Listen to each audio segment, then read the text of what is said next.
So you can begin. Please come here and fix it.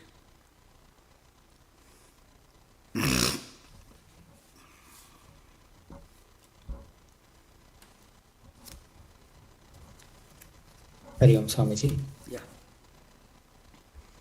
Good evening, everyone. Welcome to the continuation of the discussion on the foundational texts of Indian philosophy. This meeting will be recorded and it will be posted on YouTube. Hey, If you have Shashi, missed come. any, Just fix it. Just fix it. if you have missed any of the previous discussions, you may find it on YouTube. Also, there will be a question and answer segment at the end of the discussions. If you have any questions, please feel free to unmute yourselves and ask. If you are not speaking, please mute yourselves in order to minimize the disturbances. Also, while asking questions, please use the raise hand feature of Zoom in order to maintain the queue. Thank you. Recording in progress. Thank you, Bijol. Om Sthapakaya cha dharmasya sarvadharmaswarupine avataravaristhaya Ramakrishnaya te namah Sudhismritipurananam alayam karunalayam namami bhagavatpadam shankaram lokashankaram. So, we are discussing, right now we are discussing the second Mahavakya, that is Aham Brahmasmi, which comes in the Yajurveda, in the Shukla Yajurveda. It comes in the Brihadaranyaka Upanishad. The first chapter, the fourth Brahmana, which may be called section in the English translations, and the discussion begins with the seventh mantra, seventh, eighth, ninth, and this Mahavakya, Aham Brahmasmi, is found in the 10th mantra, 10th verse, so to speak.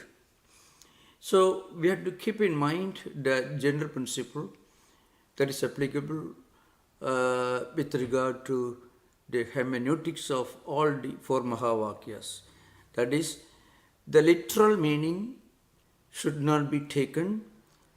What we should consider is the implied meaning. Literal meaning is vachyartham in Sanskrit, and the implied meaning is likshyartham, what we actually try to imply. So in all these Mahavakyas, for example, they can find this application. In the Tattwamayanandaji, for example, Tat, its literal meaning is Ishvara, or anthropomorphic monotheistic God, and its literal meaning of Tvam is this Jiva, this body-mind complex, and the Atman or Brahman within, the individual souls, individual selves, or Jiva. And its implied meaning is Kudastha Chaitanya, which means the divine principle that is the essence of this body-mind complex, what we call individual living beings, individual human beings. That is the implied meaning. Not the body-mind complex, but if you exclude the body-mind complex, which implies mind, mana, buddhi, chitta, ahankara, mind, intellect, and the memory system, and also the principle of identification of aham, that egoism, ego system. So when the Atman, the Brahman, reflects on this particular antakarana, or in a way we call this the internal organs, we get these individual jivas. For example, a pot full of water, it has got a reflection. The reflection is the individual jivas, and the reflecting medium is antakarana, mind, intellect, the memory system, and the ego system. And the reflection is called individual jiva. And what is reflected, the original prototype, the sun, let's say, is Brahman. So if you exclude, if you remove the pot and water in the pot, the reflection disappears. Or if you remove the mirror, which is a reflecting medium, when you remove the mirror, the reflection disappears. But the prototype, the reality remains the same. So the reality is neither the reflection nor what is reflected in it. It's independent of everything, the real sun. It is not affected. Even if you place 8 billion mirrors, there may be 8 billion reflections, the entire humanity. But the Atman remains same. That is the implied meaning. Now, in Aham Brahmasmi Mahavakya, that's again the same principle applies. Aham is Jiva, that is Vachyartham, and the Lakshyartham is Kudasa Chaitanya, and Brahman, of course, is the absolute reality. The literal meaning could be Ishvara. So this hermeneutical principle should be kept in mind. Now, we are actually entering another important principle here. I want to take some of these very famous text statements from the Brihadaranyaka Upanishad. This is a very important discussion. In fact, if we don't understand this, we won't understand Vedanta. Actually, Aham Brahmasmi Mahavakya is more difficult to understand than it is the Mahavakya which corresponds to our experience. And it is much more profound, much more abstract, somewhat difficult to understand than Tattwamasi. So this reflection theory, it is called the Bimba Pradibimba, the doctrine of the prototype, that is Bimba. Pradibimba is reflection, prototype, reflection, doctrine. And you know, this is the most well-known of the three important analogies normally employed while interpreting this Mahavakya. Another important analogy is a pot and a space within the pot and a space outside the pot. The space outside is Mahakasha, the space which is not, which doesn't appear to be limited, but the space within the pot appears to be limited. So called Antapravesha, Avachedavada. The doctrine is called Avachedavada. The doctrine of reflection theory was held by a well-known philosopher who was a disciple of Shankaracharya. His name is Padmapada, and he wrote the well-known book Panchapadiga, and it was interpreted by a great scholar who came close around the same time, where Prakasha Medi. He wrote the well-known book Panchapadiga Vivaranam, and this Vivarana Prameya Sangraha was written by Vidyaranya. This is a host of great theologians and philosophers came one after another. It's like a little different from this is another theory which is not very much popular or maybe not so much studied, because in a way it is close to the reflection theory called Abhasavada. So for example, if you bring let's say a red flower close to a crystal, a shining crystal, you find for some time the crystal appears to have become red in color, but that is only due to just proximity. In a way, it is very close to reflection theory. The other theory is called Avachedavada. The space within the pot is Ghadakasha, Akasha space, which appears to be confined or limited, restricted by the shape and size of the pot, and the space outside, so Mahakasha. So if you break the pot, what happens? The space which appears to be, not real, but appears to be limited by this pot, the shape of the pot, the size of the pot. It merges with the space outside, Mahakasha. So like that, when we interpret ourselves after excluding our body-mind complex phenomenon or our mind, intellect, memory and ecosystem, if we exclude that, then what we are is this Brahman itself. That's Aham Brahmasmi. In fact, the idea of Abhasavada is linked to one Brahma Sutra called Abhasa Eva, which we discussed earlier. And another important point before actually coming to the text, and this is also very important. Aham Brahmasmi literally means I am Brahman.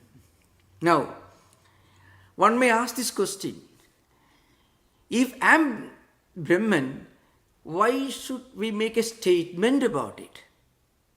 See, we don't need to make a statement which is a fact, which is a matter of experience. We never make a statement about something that is obvious. For example, I don't say I have a head, I don't say I have two hands. It's obvious.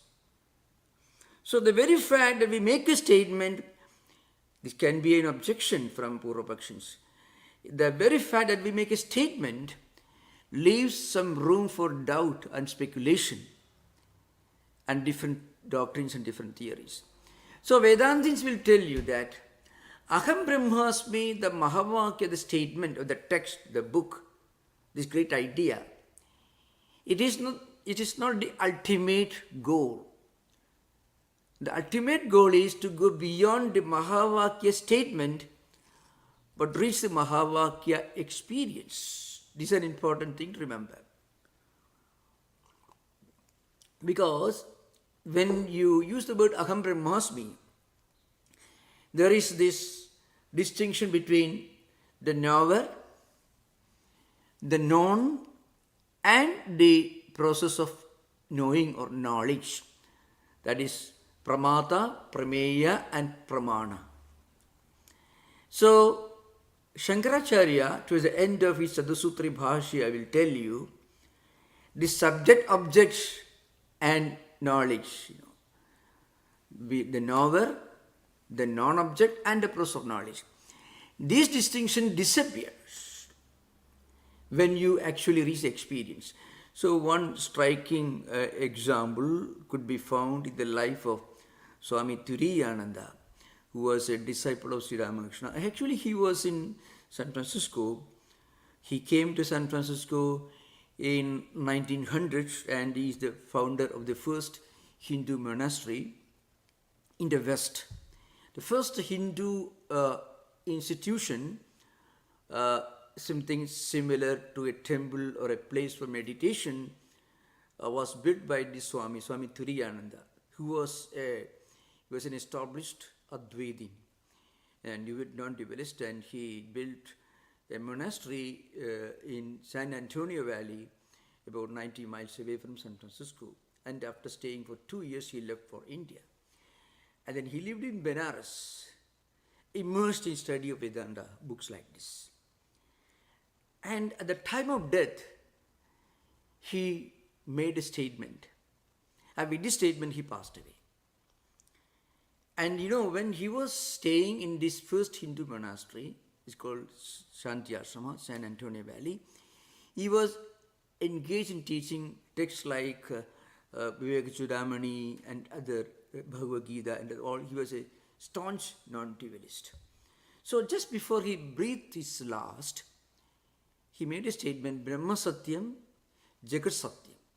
Now this may appear to be totally opposite, diametrically opposite to the well-known statement in Vedanta, Brahma Satyam, Jagat Mithya.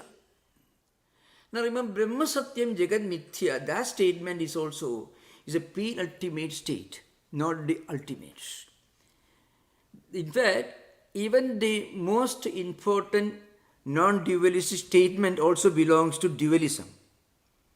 That's an important thing. Vedanta will tell you all the Vedantic books, all the Advaitic texts that we discuss are within Dvaita, within the level of dualism. The great spiritual experience, the great inner experience of oneness that we are going to discuss today in this text, that experience alone transcends duality.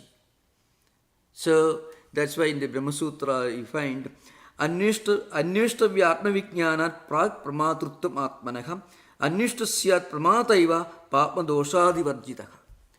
So once you experience, you attain what you are investigating into, what you are inquiring into, once you really become an experiencer, at that moment, knower, knowledge, known, these subject, object, and the relationship between the two, the process of knowing, these distinctions, pramata, prameya, and pramana, all they disappear. And that is papma doshadi varjitaka. That is pramada itself. I mean, when we inquire into the nature of reality, and when we reach the experience level, or when we actually experience it, then what we realize is that the ultimate reality we are inquiring into is ourself, non-distinct from ourself, that pure reality. That's why Deharma Pratyayo Yaddat Pramanattvena Kalpidaha Laukikam Tattadevedam Pramanatva Atmanischayat. The same idea, the Pramana, Prameya, Pramada. All these disappear when you reach the experience level. So, this philosophy, that is when we practice spiritual practices, when you do spiritual disciplines, all these will continue only till we actually reach the experience level. So Aham Brahmasmi, the word, the statement itself, in a way, it is only a pointer, a road that takes us to the ultimate experience, which is beyond the statement itself. Now I'm going to discuss this in the light of the original text in the Brihadaranyaka Upanishad. So I already just read the text. The most important text where the Mahavakya itself appears is the 10th mantra of the 4th Brahmana of the first chapter. It is Brahmava idam agra asit tadatmanam eva aved aham brahmasmi idi tasmat sarvam abhavat tad yo devanam pribuddhide etc. So actually, Brahmava idam agra asit tat atmanam eva aved aham brahmasmi idi. This is the most important statement. What it implies is this. The implication is simple. This Atman, this Brahman, or this Atma itself was indeed Brahman in the very beginning. I knew only itself. And how did I express that knowledge? Aham brahmasmi idi, I am Brahman. This is a literal statement. Now this actually leads to very long discussions. And many of these discussions actually appear in Shankaracharya's commentary on the 7th mantra. In some ways it continues in the 8th and 9th mantra. Finally it culminates in the Bhashya and the commentary of the 10th mantra. Now here there are some doubts and some questions that could be raised by some other philosophers. For example, of course, that's not within our scope. There were some great philosophers in ancient times. One is Upavarsha. Sometimes he is identified with Bodhayana, Vritti. So Upavarsha is known among Vedantis as Vrittikara, and his view or doctrine is known as Vrittikara Matam. And according to him, this Atman, I mean, he realizes as I, the I consciousness. But because his works are not, I mean, the whole of his text is not yet known, because not yet found out. And we come to know of his doctrines and his philosophical ideas mostly from the books, mostly from the commentaries of Shankaracharya, and also from the Vartiga, from the Bhashya Vartigam, the super commentary written on Shankaracharya's commentary on Brihadaranyaka Upanishad by the great Sureshwaracharya, who wrote a very, very important Brihadaranyaka Upanishad Bhashya Vartigam.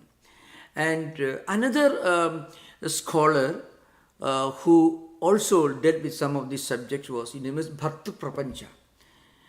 His views are referred to in the Gita Bhashyam and elsewhere, but in Brihadaranyaka Bhashya Vartigam, Sureshwaracharya discusses this elaborately. So according to him, there is no such thing as transcending karma.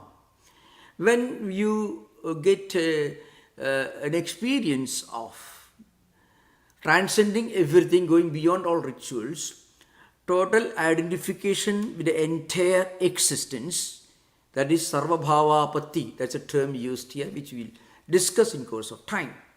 So aham brahmasmi, the anubhuti comes, the experience comes, and simultaneously also realize that sarvam khalu idam brahma, everything is Brahman. So this total identification with the whole existence, once this is reached, you transcend all karmas, all rituals, all the disciplines. I mean, you don't have to do anything more. This is the standard, the traditional Vedantic view. In opposition to this, of course, Bhattu Prapancha lived before Shankaracharya. So Bhattu Prapancha used to preach that it's not like that. Even after realizing the supreme truth intellectually as a doctrine, you have to practice rituals and all these paraphernalia or daily rituals, because there is no such thing as transcending all karma. So jnana karma samuchayavada, the doctrine of harmony between rituals and supreme knowledge, which is what Shankaracharya refuted.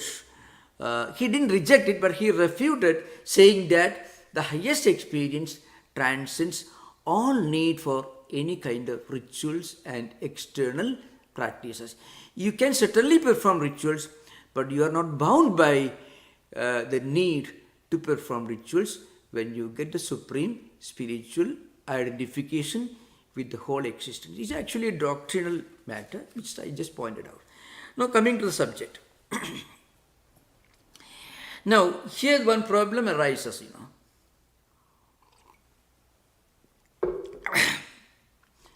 According to Vedantins, and this should be kept in mind, according to Vedantins, if you are fully qualified spiritually, if you are fully qualified, if your mind is ready, you practice all your life meditation, a strong urge for spiritual realization, and you totally renounce all worldly desires, and you practice this single-minded, dedicated spiritual discipline, meditating on Brahman. And so you are fully qualified. Your mind is fully fit for the highest spiritual knowledge. I'll give an example. Suppose you get a first rank in your 5th grade examination. And many of the most brilliant students who get first grade, let's say rank holder, maybe he may be the most brilliant student in the whole country. And he has now passed, he is now ready and is fit to enter the 6th grade. Now, a teacher comes on the day 1, a teacher who is teaching the lessons for the 6th grade students, and begins a lesson, the first lesson. Immediately this student, the brilliant student who got first place, immediately he will understand. He doesn't have to work very hard to understand what the teacher is teaching, because He's so fully established, he's just he's so well mastered all the lessons that are prescribed for his 5th grade, from who year he studied very well. Now he will immediately, if the 6th grade student, day 1, if he takes some the early lessons, immediately he will understand. Like that, if a spiritual seeker is fully ready for learning, for the highest Advaitic knowledge, if he just happens to get instruction from a teacher, from a qualified teacher, once, immediately that Sravanam, it's called Sravanam, that listening, the statement, immediately will have an impact on him, just as the brilliant student who has gone into 6th grade class, he will immediately understand what a teacher is teaching on day 1. So, a person who is fully established in sadhana chatushtaya sampatti, nitya nitya vastu vivekakam, ihamutra phalabhoga virakakam, samadhi sakka sampatti mumukshuttum, that is a strong sense of discerning wisdom between what is real and what is unreal, and clinging fast to what is real, disregarding, giving up all that is unreal, and a sense of renunciation of all worldly desires, and naturally all the the blessings of that kind of sense of renunciation, self-restraint, self-control, all the samadhamadi sarkasam, and then sarkasambhati and mumukshutvam, and he doesn't care for anything other than spiritual enlightenment. Such a person, if he listens to Tattwamasi Mahavakya, immediately Aham Brahmasmi experience will strike in his mind, because his mind is fully ready for it. And of course, he has also practiced Sravana, Manana, Nidhyasana, and so like that. It is called Shabda Parokshvada, which we referred to earlier. There is another school called Prasankhyanavada, which doesn't agree with this. This Shabda Parokshvada was a view held by Pratmapada, Prakasatmayadi, and Vidyaranya and others.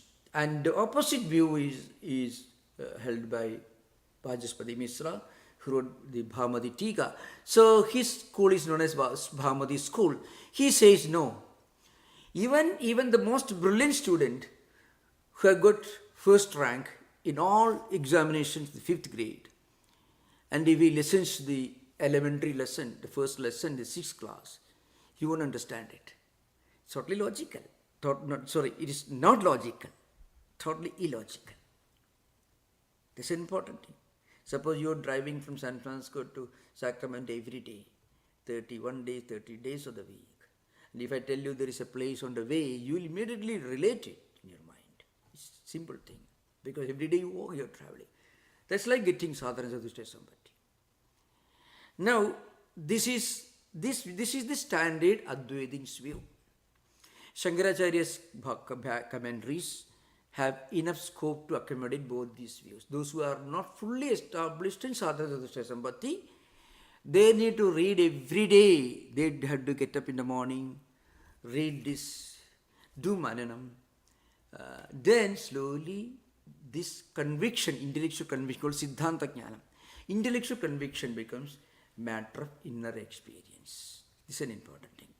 So, but every day you have to practice this called Sravanavati, means every day you have to go on listening to these three statements. And one day, the experience dimension of the statement will immediately will dawn in our mind. So, this is an important thing to remember. But remember, now we are entering a discussion.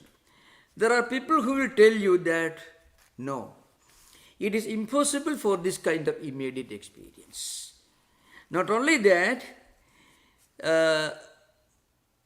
this statement has got another aspect.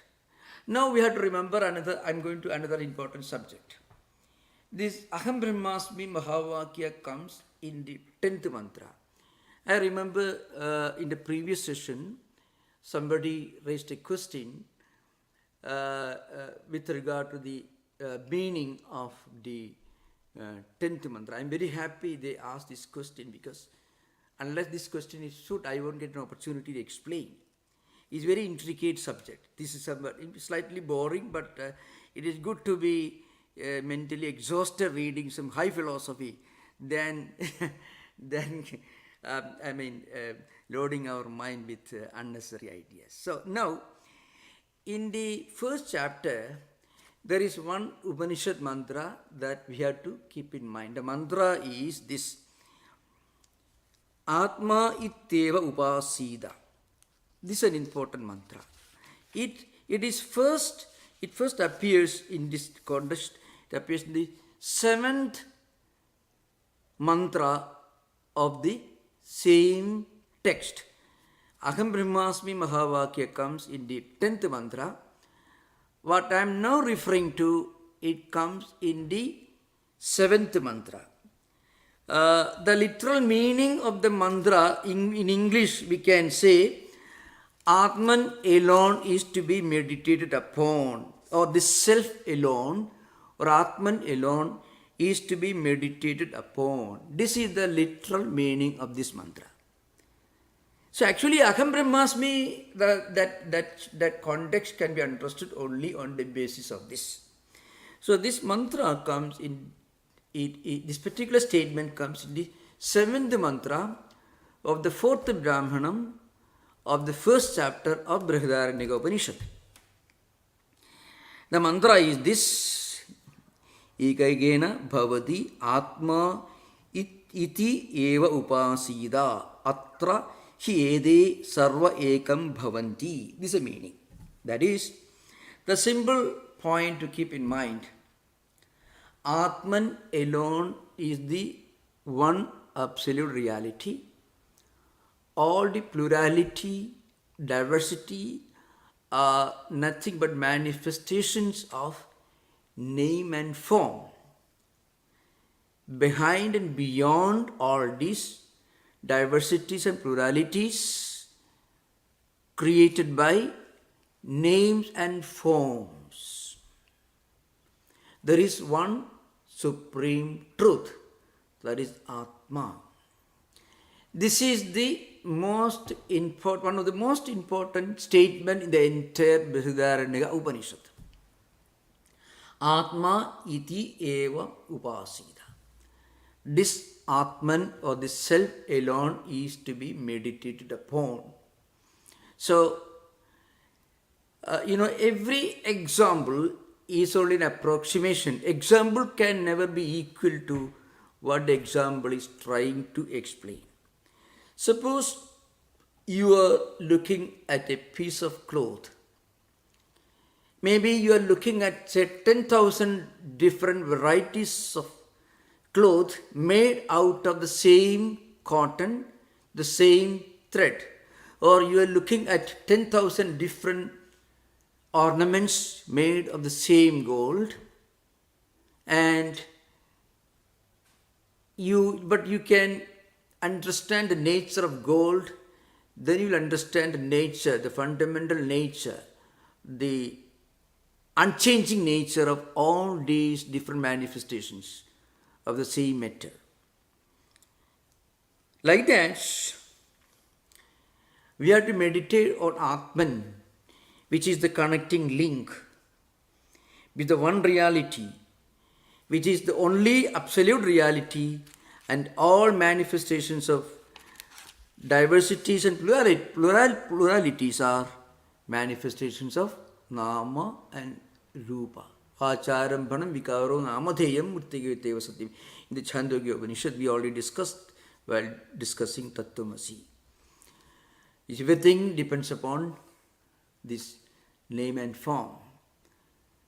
All the mud pots, mud jars, mud glasses are different manifestations, different changing manifestations of the same clay or mud. Now, here you have to remember, so you can put this self, Atman alone, is to be meditated upon. Now, some other philosophers, they come with some objection. What's the objection? They say this is actually an instruction to perform a ritual.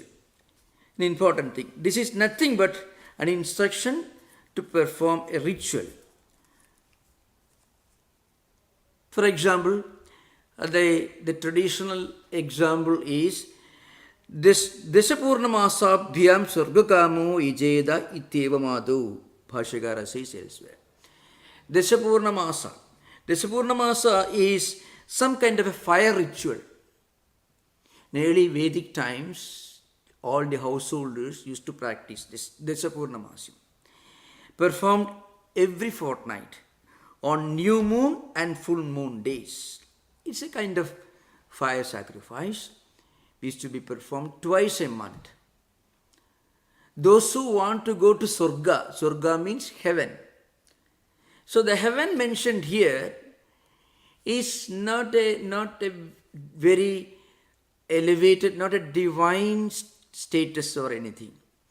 It is a place where you will have all good things of this world, but you will live a very disciplined life, you will be ascetic, you will follow dharma, but the whole purpose of human life is to enjoy long life, plenty of money, wealth, status, reputation, all these things. That's the attraction of Surga in this context. It is should not be equated with heaven as understood in Christian mystical tradition, because in Christian theology, heaven has got a spiritual connection. It's the place where God lives. You will be in close proximity with the presence of God. But that divinity element, the spiritual element, is not implied in the concept of heaven according to the philosophers of ritualists, means Mimamsa, Purva Mimamsa philosophy. Now, so these Mimamsakas, the ritualist philosophers will tell you, it is actually an injunction for performing certain rituals. And they give the example. In this, for example, Yatra Vidivakya Sravana Matra Janita Vijnana Vitiregena Purusha Prabhuti Gamyade Yada Desapurnamasabhyam Surgakamo Vijeda Ityeva Madhu. This is the Bhasha I'm reading, I'm reciting. So, in the Vedic literature, there are many injunctions. I must pause for a minute, to explain these ancient things. It's not a very easy task. I am bringing this. Vedanta is relatively easy to explain.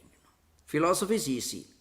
But ancient Vedic rituals, their intricacies and implications, it's not very easy to explain. So, there could be some gap between what I mean and what you understand. And you are most welcome to come forward with any question at the end of the session. That's only comfort. So, in ancient times, these Vedic philosophers used to practice many kinds of Vedic rituals. And the rules and regulations and injunctions of these rituals were found in the Srauda Suktas, mentioned in Jaimini's Purvamimamsa Sutras, and so on. Primarily, there used to be three types of vidhis. This injunction, injunction for performing a Vedic ritual is called in Sanskrit vidhi. Vidhivakyane means statements which include an injunction for the performance of Vedic rituals. So, the apurva vidhi, that means one kind of injunction, which actually an injunction, the purpose is, to perform a ritual, and that injunction is totally unknown through any other means. This particular statement alone will tell you what you should do if you want to attain, for example, in this context, heaven. Swargakamo Vijeda, or Desapurnamasabhyam Swargakamo Vijeda. Those who want to go to Swarga, heaven, they should practice Desapurnamasya. These rituals every 15 days, once every 15 days, twice a month. They should do that. Now, how to go to Swarga? You get this knowledge only from this injunction. There is no other way. Such an injunction is called Apurva Vidhi in Sanskrit. It's called Apurva means something that did not exist before, not found elsewhere. So if you want to go to heaven, this old Vedic text will tell you, you should perform certain rituals. Another kind of injunction is called Niyama Vidhi. So, in what are the special rules and regulations, the details for performing a specific ritual? It's called Niyama Vidhi. And then there is another injunction which actually implies exclusion of any other method. This should be done only in this particular manner. 3 types of injunctions. This is only not for very important, but for your understanding only. So the Purvamimamsakas will tell you this particular statement. Those who want to experience this Aham Brahmasmi, the highest spiritual experience, total identification with the whole existence, the same divine principle is within me, I am that divine principle, not in this embodied being, but within me, that divine principle, the Atman, that is present everywhere, that is present in everything. So therefore, I am one with the entire existence. This is the real meaning of this particular statement. But the Mimamsakas, the ritualists will tell you, no, you have to perform a particular kind of meditation, and as a result of this meditation, you will get this Aham Brahmasmi Anubhuti. Shankaracharya says no. Because if you get an experience as a result of certain rituals and practices, that experience can never be eternal. It's an important thing. Anything that is a result of a set of activities, it cannot be eternal. Because before you undertook those activities, it did not exist. So the Advaitins will tell you, even if you are fully convinced you are only this body as nothing else, still you are Brahman. So the fact that you are Brahman is not the result of any kind of ritualistic practices, any kind of knowledge. What happens to you is the wrong notion that you entertained, that you are not Brahman, that you are this body-mind complex, that wrong notion disappears. And disappearance of that wrong notion is the only purpose of meditation, like the I am Atman, that meditation.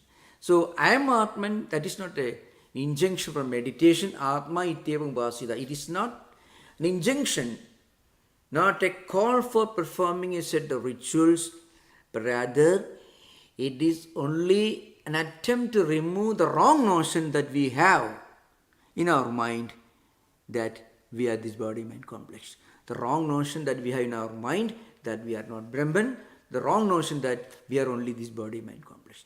In other words, you are bringing the light to the room, the semi-dark room, not to produce a rope, but to remove from your head the wrong notion that it is not a rope, but it's a snake. That means all books are only an attempt to remove the wrong notion that we have in our mind, because the right notion exists independent of books.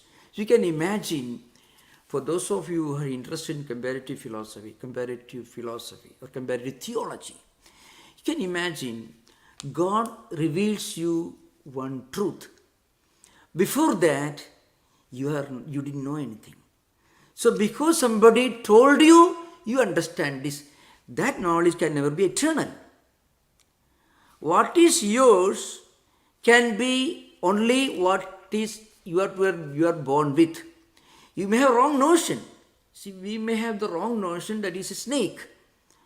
But the fact that we found out that it is not a snake, the reason for that discovery is the fact that it was not a snake to begin with, it was only a rope.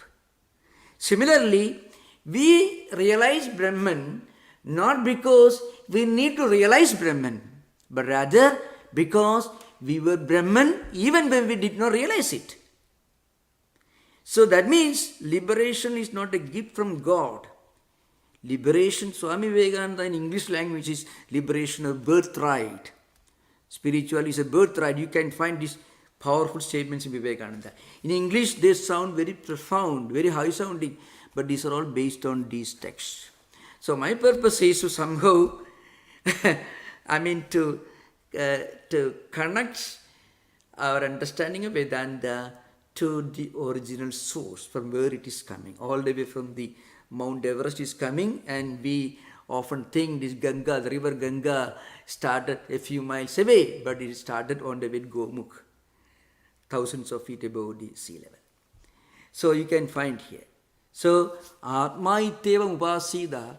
So you can imagine, the ritualist will tell you, no, it means you have to practice every day. You have to get up in the morning. I am Atman. You have to practice. Like business management people, every day they have to get up in the morning and I will succeed. I will succeed.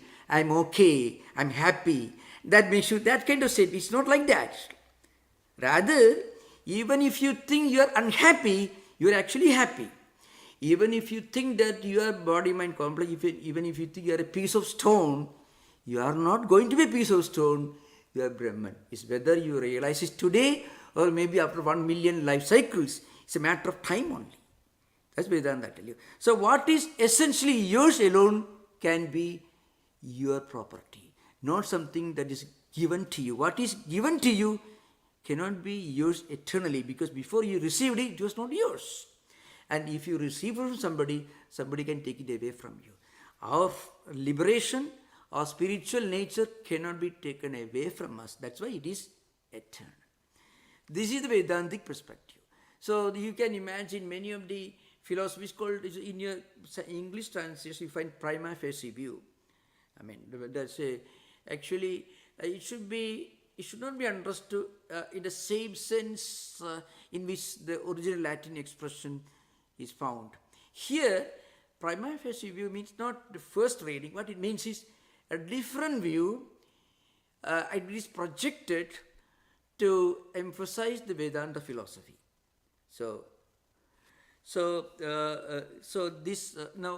Many of the ritualist philosophers will tell you that Atma Ityeva Upasida is only an injunction. Every day you should meditate. I am Atman. Atman is the essence of everything. Atman is everything. This way you should meditate. Vedanta will tell you, no, it is not an injunction for performing a ritual. Rather, it is something that you should meditate to remove from your mind the wrong notion that you are not Atman.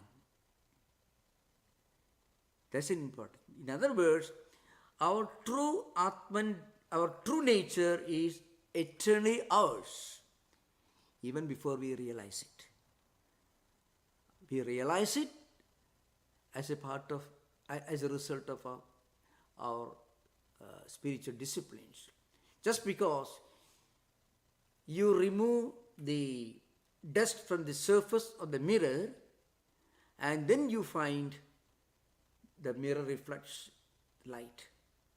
So, actually, the piece of cloth with which you remove the dust did not create light. The piece of cloth only removed the thin layer of dust on the mirror. So when the dust was wiped off, the light was reflected. This is an important thing to remember. This is Purnamasa, those who read in the original book, it's only one of the Srauda yajnas. So there are two types of Srauda yajna. One is Sapta Havir yajna, Sapta Soma yajna. This is one of the Sapta Havir yajnas. So this is an important point. Remember. Now I shall just read some very, very very, very powerful statements from Shankaracharya's own words. It will be very, it's important to remember these ancient words of wisdom. Now, how Shankaracharya emphasizes the point that there is no injunction involved. Atma ityeva upasita. We should meditate on Atman alone. It is not a call, not an injunction for performing certain rituals. This meditation is not a ritual as a result of which you get Aham Brahmasmi experience. Rather, this meditation is only an effort to remove the obstacles that stand in the way of our wrong notion that we are not Brahman. So Shankaracharya says, Narthandra Bhavat, Nacha Atma Ityeva Upasita Idi Apurva Vidhi. He says it is not an Apurva Vidhi. It is not a Vedic injunction for performance of rituals. Kasmat Atma Surupa Atma Surupa Khatana Anatma Pradesheda Vakya Janita Vijnana Vitiregena Arthantarasya Kartavyasya Manasasya Bahyasya Va Abhava Tatrahi Videhi Saphalyam. It's a very long Sanskrit sentence, but it's better to hear this. I shall read the statement again. Atma Surupa Kathana Anatma Pradesheda Vakya Janita Vijnana Vitirekena Arthantarasya Kartavyasya Manasasya Bahyasya Va Abhava Tatrahi Videhi Saphalyam. You know what it means? Now, normally, suppose let us hope you should meditate like this. Let us say you should go to market, take this money or credit card, buy certain things. Suppose a statement comes. So what does it mean? Immediately you should open your wallet, put the credit card, take your car, go to the market, purchase things. Suppose somebody tells you go and buy. I'm trying to bring it to our own 21st century American context. Suppose you get a request or an injunction or some kind of a call from your supervisor, let's say, go and buy, let's say, a packet of cookies for nearby market. The statement like ends there. Then what does it mean? You cannot just hear the statement and remain there. The statement prompts you towards an action. Manasasya Bahyasya. Either an internal action or an external action. Internal action means you have to know where the market is located. External action means you have to take out the car, go and buy it. So, this action is implied when there is an injunction. So, that's an important thing. Whenever a ritual is implied, it's not a statement alone, it should be followed by certain activity. Because it prompts you to do certain things, physically or mentally. Manasasya Bahyasya Va Abha. But in this context, there is no such activity involved. There is no such activity involved. Why? That reason is here. Atma ityeva upasita. The Atman alone is to be meditated upon. This statement is not an injunction. It doesn't prompt you to do anything. It doesn't prompt you to any activity. Now Shankaracharya says, Yatra, this is an important statement. Okay, I shall try to read it. Yatra vidhi vakya sravana matra janita vijnana vitiregena purusha pravuttihi gamyade yada dashapurnamasabyam surgakamo yajeda ityevamadu nahi dashapurnamasa vidhi vakya janita vijnanameva dashapurnamasa anushtanam tacha adhikaradya apeksha anubhavi. What it means is, in this context, you are fully qualified. Your mind is ready with the spiritual tendencies. You are fully established in sadhana, sadhushtaya sampatti, practicing renunciation, practicing self-control, practicing pure life. Whole mind is fully involved in meditation. So at that time, you listen to this statement, the Atman alone is to be meditated upon. Immediately, your mind go to Atman. Your mind automatically goes to Atman. Or at that time when you listen to Tattvamasi Mahavakya, immediately the Mahavakya will create Aham Brahmasmi experience. It doesn't prompt you into any action, rather it creates in your mind this inexplicable experience of identification and oneness with the whole creation. That spiritual experience is called the experience of non-dualism. It comes uninvited. It's a natural experience that a person gets in spiritual life, a mystical experience. It cannot be expressed in words. Every other experience can be expressed in words. But spiritual experience of oneness of the entire existence and one's own identification with that experience can never be explained. And Shankaracharya says, all the words, all the Vedas, all the mystical books are only failed attempts to explain what is beyond explanation. Remember, this is far beyond the reach of monotheism. Monotheism ends with anthropomorphism. You think of a very compassionate, very kind-hearted, very powerful, very good, very noble God. That is absolutely wonderful. Nothing wrong, that's very wonderful. But Vedanta goes even beyond that. Vedanta takes you towards your own identification with the whole existence. You can find an approximation of this idea you can find in Meister Eckhart. I have given many talks on this subject, Meister Eckhart and Shankaracharya, and also in my Mandukya Karya class and elsewhere, I have compared Meister Eckhart's negative theology, where he says that, to define God in terms of Holy Trinity itself is a blasphemy. In the sense that it is only an attempt, it is not the complete picture, because the absolute reality is an experiential truth. It can only be experienced. It can never be explained. Therefore, when a spiritual seeker is fully established in all spiritual qualifications that make him fit for the highest spiritual experience, even when he hears it, immediately becomes an experience. Sri Ramakrishna's life is one example. He was practicing spirituality, meditation, right from his birth. He did not know. For him, the difficulty was to think of anything other than God. So, the fact that this world is only a relativity, is not eternal, it was an ingrained fact of experience in him.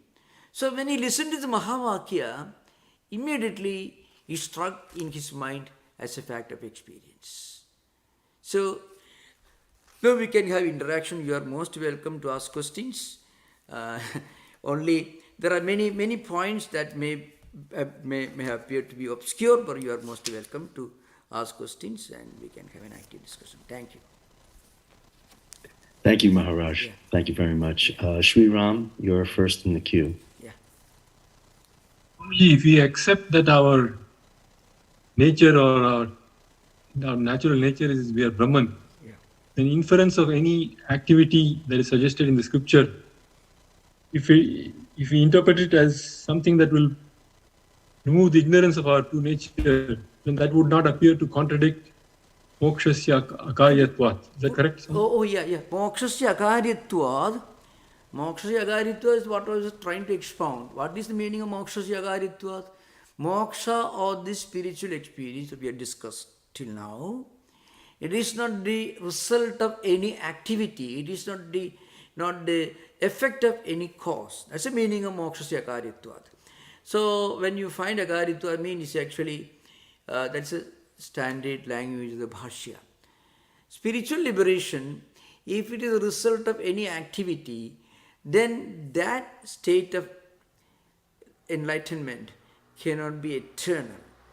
So, remember, the surface of the mirror is by its very nature pure, it can reflect sunlight. So, a lot of dust gathered on the surface of the mirror. You remove the dust and the sunlight returns. It could reflect the sunlight because it had inherently the faculty to reflect sunlight. Its ability to reflect sunlight, it did not receive from the cloth with which you cleaned the surface of the mirror. So already there, you only remove the dust. Like that in Vedanta, all scriptural readings, all spiritual disciplines help you to slowly remove the surface. And one important difficulty in understanding this is, when we evolve, when we go through different life cycles, we are ascending towards a higher and higher level of getting a clean mirror. So in every life cycle, a little bit of dust is wiped off, removed, and slowly the sunlight reflects on the karana more and more brilliantly. So, how do we feel it? Even the natural inclination to listen to Vedanta is a real proof that you have already a clean mirror behind the layer of dust. I tell you, this kind of Vedantic dialect is, you won't be able to, unless you become a professor for teaching this, you may learn all this for a job, as part of a job. But a natural interest in higher Vedanta, an urge for understanding some higher transcendental spiritual idea, which is not part of any established monotheistic religion, Hindu, Buddhist or any. That itself is a natural proof. That's a proof that inherently we are liberated. That's why, in the Mandukya Karika, actually, na nirodho na chotpatti, na bandho na sadhaka, na mumukshu na vai muktaka, ittesha paramartha. You know what it means? There is no bondage, there is no liberation, there is no spiritual seeker, and there is no spiritual discipline. There is nothing, because we are essentially Brahman. This is the highest experience. Now remember, the problem in modern times, this should not be read out of its context. This is the state of the highest spiritual truth. And this experience can be claimed by somebody. As a fact, it can be claimed only somebody who has gone beyond all this. But for Vedanta students, this idea is very powerful, very inspiring. Because right now we may be at the level of duality, but it doesn't matter. Slowly, if we can fill our mind with more and more of these higher spiritual ideas, you find you will be taking an ascent in our own spiritual evolution. Difficult. I know what I said just now. If you read Eckhart, Master Eckhart, he was buried. His teachings were obscured deliberately. The man himself disappeared. And nobody, he got a new life only when Rudolf Otto popularized his teachings by translating his books and interpreting his teachings. You can imagine, in the 13th century, he lived in Germany. There was nothing heard about him later on for many centuries. Only Rudolf Otto, just recently, more than a century ago, he gave him a new life. That's how the great Christian Advaitin got a new life, new lease of life. So even Advaita is heavily criticized. Aham Brahmasmi. So it looks very laughable, so childish. unless you understand the context. What it means is the same divine principle that is present in all of us, not is body mind complex, that is present in everyone. That's what it says. And the fundamental unity of existence, that's a central theme of this. Sarvabhava Patti. The statement comes again and again in these commentaries. I'm going to read a few more important statements from the commentaries. Thank you. Yajna as something that will remove the dust on the mirrors. Can I not interpret it in that sense? Yeah, true. Yajnas are normally performed by people who have a strong, definite desire for a specific purpose. They perform it. But those who perform these rituals without any desire, for them, every ritual will take them 1 inch forward because it purifies our mind. So you may practice, if there are priests, for example, there are some evolved priests who are Ritviks, who practice this, who are part of the yajnas and yagas. They perform this, and they do elaborately, they utter the mantra, but they are not very much attached, they don't have any desire. So any kind of practice, the karma yoga, laugika karma or vaidika karma, Vedic rituals or even ordinary empirical activities, if done without selfish desire, that will be purifying. That will purify your mind, like taking a piece of cloth and removing the dust. Puja, Sandhyavandana. When we take on the Yajna Pavita, we say Brahmateja Abhivaridhyartam. Excuse me? To improve my... When we take on the Yajna Pavita, we say Brahmateja Abhivaridhyartam, the mantra. No, Yajna that is to enhance the... I will enhance the radiance, remove the dust. Your question will be understood only in a specific cultural context. So I shall explain. Yajna actually means a sacred thread which is given to a Vedic student at the time of Upanayana, means initiation into Vedic studies. So you should transcend it, you should not throw away. Ritual should drop you, ritual should leave you, you should not leave rituals. You should transcend rituals, you should not reject rituals. It's an important thing. So Sri Ramakrishna, if you read Sri Ramakrishna's life, a striking example. When he came to the Dakshineshwar, he was very meticulous about the performance of puja, worship, all this, plucking flowers, performing rituals, mantras. He was very, very specific. Absolutely. Very careful. And then, slowly, when his devotion took a transcendental turn, then he became less specific about the details of rituals.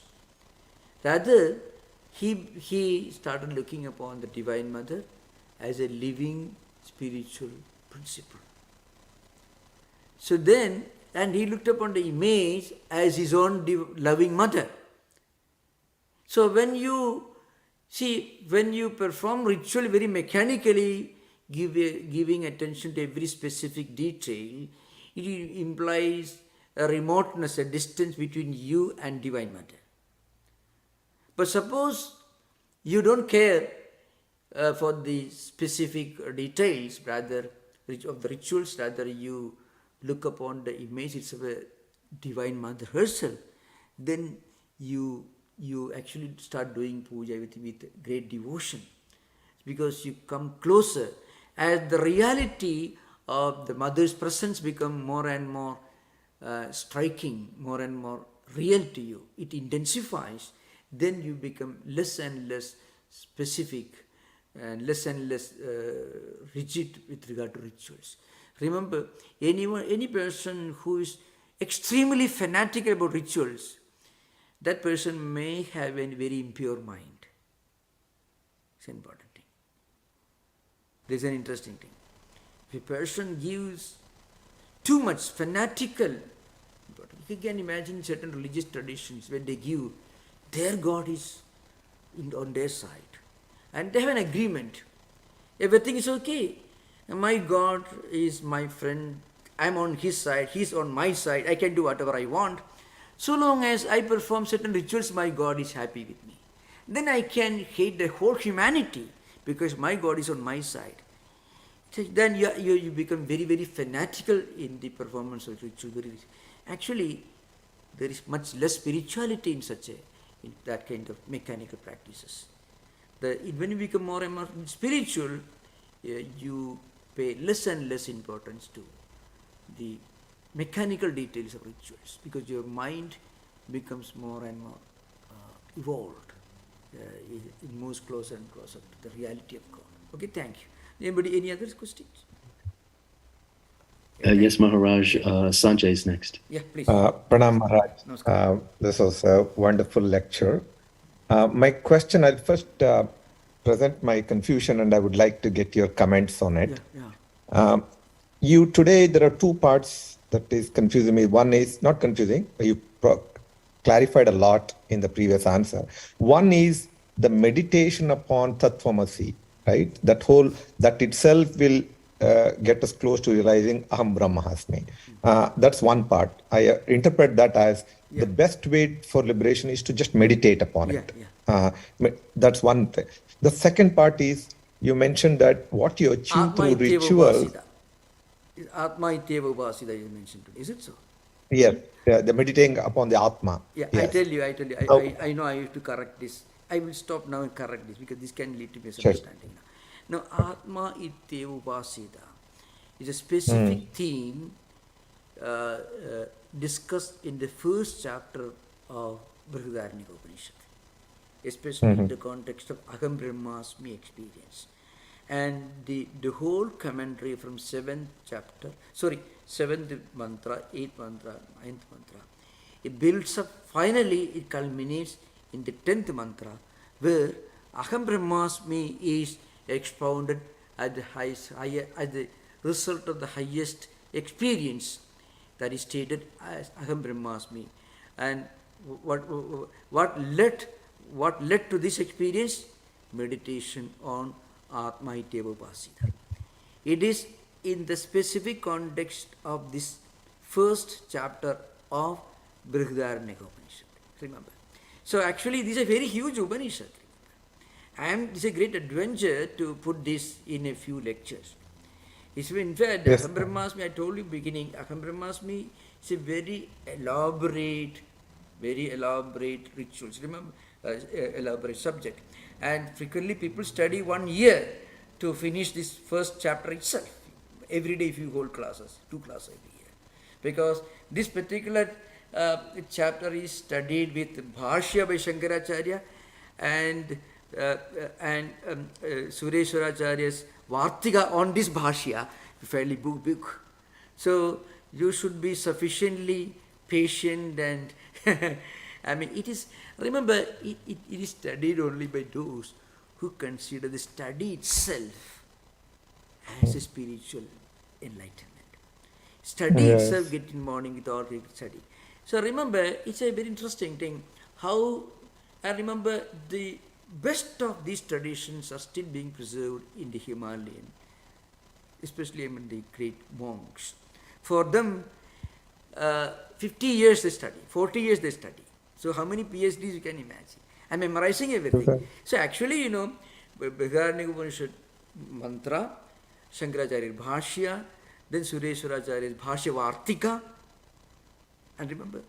And so practically, and you have to go on explaining each statement. So it itself is a fulfillment. I give this example. I can only compare this, a rough comparison I can, long ago in 1980s, early 80s, I took a few Ramakrishna Mission monks to a synagogue in Kerala. It's one of the earliest synagogues. It goes back to 51 or 52 AD. And there was still some rabbis, old people, and they were still reading this book. Now one may ask this question, why are you reading this? For them there is no why or how. It is service life. There is no higher fulfillment. That kind of attitude alone could have preserved these traditions. I mean, reading, thinking, and teaching, not writing books.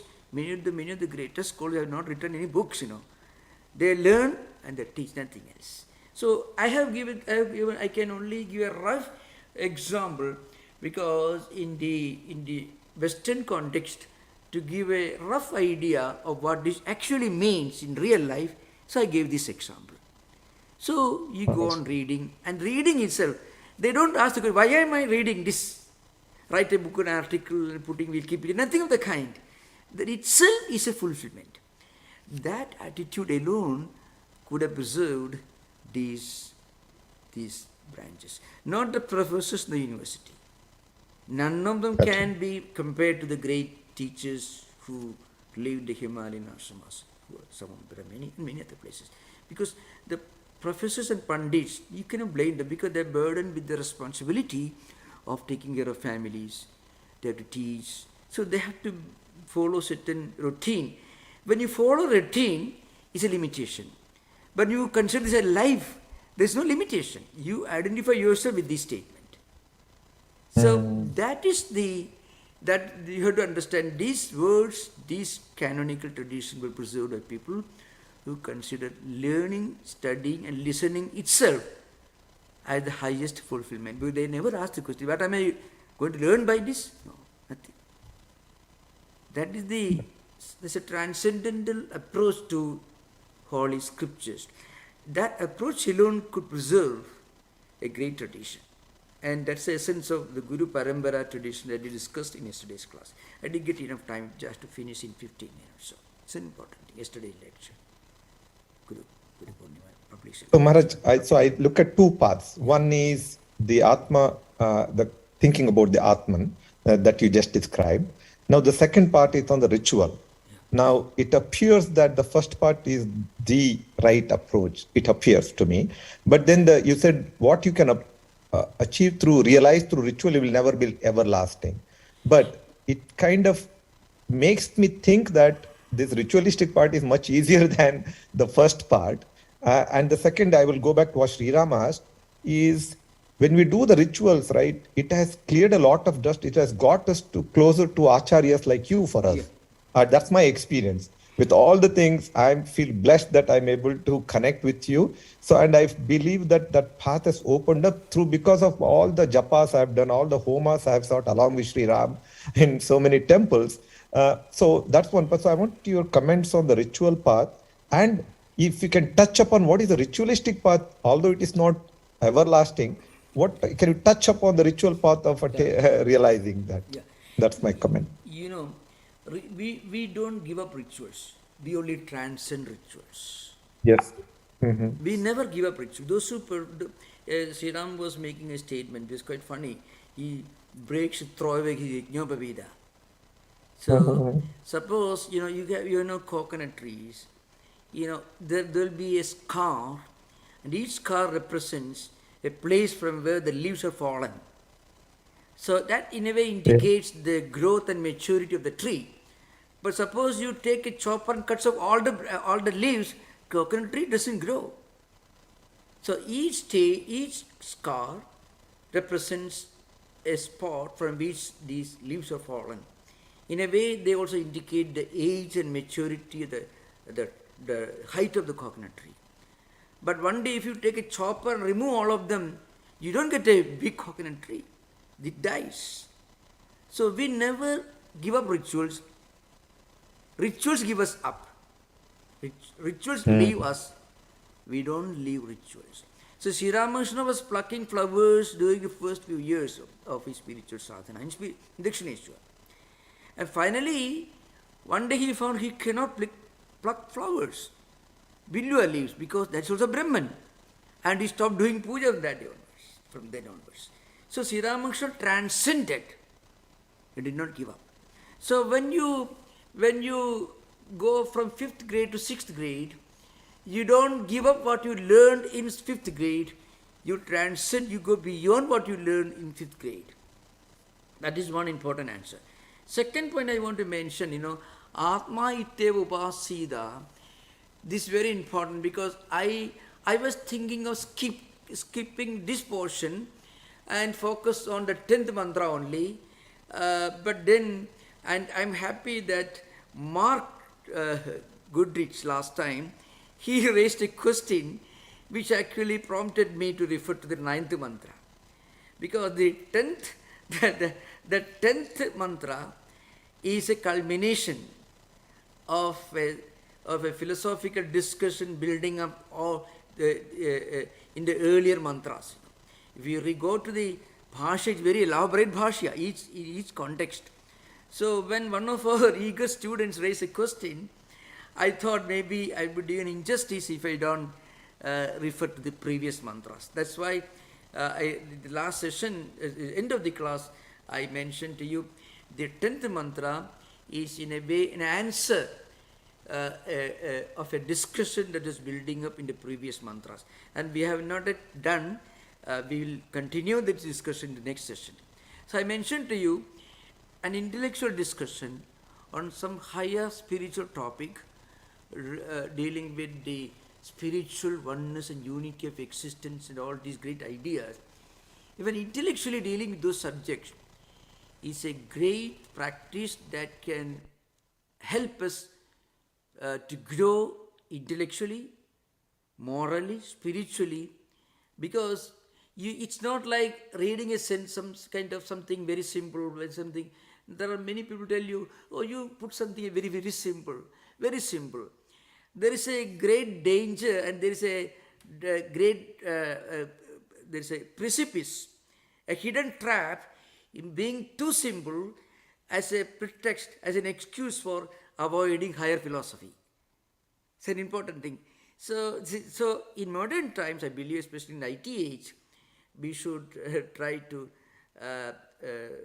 repair some of the damage done by this ultra utopian, utilitarian, the short term, the result-oriented culture of modern IT age. We have to concentrate on some higher philosophy, transcendental philosophy. It may not give us some extra dollars, may not get you a job, but it can keep our mind on some higher level. It's also needed to keep the human civilization balanced. That's one purpose of this higher thought. Okay, thank you. So I think we have come to the end of today's session. We'll continue in the next class. Okay, thank you. You can ask any question anytime. If you have any more questions, you're most welcome. Maharaj, there are a couple more questions, but did you want to continue or no? There are questions? Yeah, there are. There are two more. Yeah, you can one or two questions. Yeah, we can do. Yeah. Go ahead. Namaskar, Swamiji. Yeah. Please. As you would know, Bhagwan Ramana Maharishi also used to say, focus on the self and meditate on the self. Yeah. And in a conversation, somebody mentioned if that was the same as Aham Brahmasmi. And in response, he made an interesting statement. Yeah. He said, that is not how the text is to be understood. It simply means Brahman exists as I, and not I am Brahman. Yeah. So he translates Aham Brahmasmi as the Brahman exists as I instead of I am Brahman. Yeah. In the Ramana Maharshi's, that idea, who am I, that idea is directly taken from a bhashya portion on the 7th mantra of Mandukya Upanishad. 7th mantra of Mandukya Upanishad. It is also the genesis of what is called negative theology in the language of exponents of Master Eckhart's idea, negative dialectic, negative theology. Na prakyam, no veda prakyam, like that it goes. And then he says, this highest truth can only be experienced by constant manana nididhyasana, tracing, making this inquiry, using the path of who am I. So if you go on inquiring to who am I, finally you'll reach the experience, Shiva, this is Advaitam, Shivam Advaitam, Chadutham Manyante, Sa Atma, Savijñeyaka, you find in the 7th mantra of Mandukya Upanishad. So, in fact, there are statements on the in the Bhashya of Shankaracharya on the 7th mantra, which literally, in a way, literally, it relates to Ramana Maharshi's teachings. So, I think it is not related to Aham Brahmasmi, it related to the Mahavakya, the 7th mantra of Mandukya Upanishad. Actually, I had given at least some 35 classes, then I couldn't get time on Mandukya Upanishad, Gaudapada Karigas on Mandukya Upanishad, and Shankaracharya's commentary on both. Together, I have expounded this 7th mantra I have discussed very elaborately, reading, explaining every single letter and word of Shankara's commentary. So, actually, Ramana Maharshi's path is, if you continue your inquiry as to who am I with a pure mind, then you find I am the Atman, which is the witness of everything. Then he says, Advaitam, Shantam, Shivam, Advaitam, Chadutham Manyante, Sa Atma, Savijñeyaka. And Bhashyakara says, this inquiry should be made at the internal level, towards our own inner chamber, with a pure heart. And who is this real me? There you go beyond this body-mind complex I, but finally you reach this I, the Atman. So, if you can just read the Mandukya Upanishad, 7th mantra. Na prajnam, na prajnam, na like that, no veda prajnam, na prajnanaganam, like that, it begins like that. It is neither the consciousness, the waking state, nor the dream state, nor the suruti state, nor the combination of both, like that, it continues like that. Okay, thank you. Thank you for the very interesting question, very profound question. Ramana Maharshi, he was a great exponent of this path. So it has a special attraction because in modern times, if one can just move ourselves away from all this plurality, it has got a special attraction. So what Shankaracharya did, he actually built a huge edifice, and also he connected the huge structure with a ladder. So you can go to the nearby temple or church or synagogue or Buddhist pagoda anywhere and do pray. He did that, all the pujas, everything. And also he gave this philosophy. And the Prakarana Grantha, small books are very small, Tattwabodha, Atmabodha, small, tiny like pamphlets. And then huge canonical works also. So in a way he can say somebody like someone who started a university, a college, kindergarten, and also a nursery institution and Sunday school. All together you find in Shankaracharya. Okay. Ramana Maharshi was a great exponent of Advaita, pure Advaita. But he emphasized the conclusion of Advaita. That's an important thing. Ramana Maharshi emphasized the conclusion, the last word in Advaita. That's an important thing. Thank you, Christy. Yeah. Oh, David, please go ahead. Yeah. Please continue. Anyone else? David, go ahead, please. David, yeah. David, there you are. Yeah. Hello, Swami. Yeah. If you have time, I had one question. Yeah. Is Nirvikalpa Samadhi, Yeah. I've heard it's necessary, but it seems like that's something, a state. That's not, you said that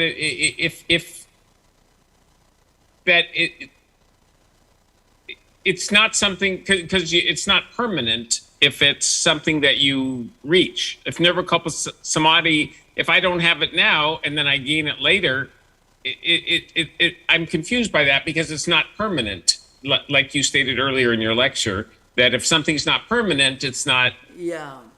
So, yes.